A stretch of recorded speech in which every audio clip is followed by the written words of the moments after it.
আসসালামু আলাইকুম প্রিয় গাইস, আজকে একটি গুরুত্বপূর্ণ ভিডিও আপনাদের মাঝে শেয়ার করছি। ভিডিওটি হলো যে আপনার মোবাইলে যদি ক্ষতিকর অ্যাপস থাকে কিভাবে চেক করবেন। কথা না বাড়িয়ে চলে যাই মোবাইল স্ক্রিনে যে আমরা প্লে স্টোর এই অপশনে ক্লিক করতে হবে। প্লে স্টোর অ্যাপসের উপর ক্লিক করতে হবে। ক্লিক করার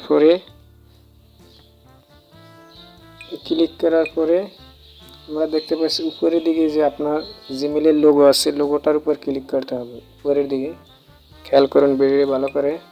উপরের দিকে এই লোগোটার উপর ক্লিক করতে হবে। ক্লিক করার পরে আমরা দেখতে পাচ্ছি এই জায়গায় প্লে পকেট এই অপশনে ক্লিক করতে হবে।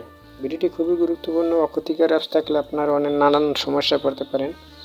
প্লে পকেট এই অপশনে ক্লিক করবেন। ক্লিক করার পরে এই স্ক্যান করে আমাকে বলছে যে নো হার্মফুল অ্যাপস ফাউন্ড। আমার কোনো ক্ষতিকর অ্যাপস নাই। আপনার যদি থাকে এখানে ওই অ্যাপসটা গোল লাল করে উঠবে যে আপনার ক্ষতিকর অ্যাপ পাওয়া গেছে। ভিডিওটি ভালো লাগলে সাবস্ক্রাইব করুন, পাশে থেকে বেল আইকনটি বাজিয়ে দিন। আল্লাহ হাফেজ।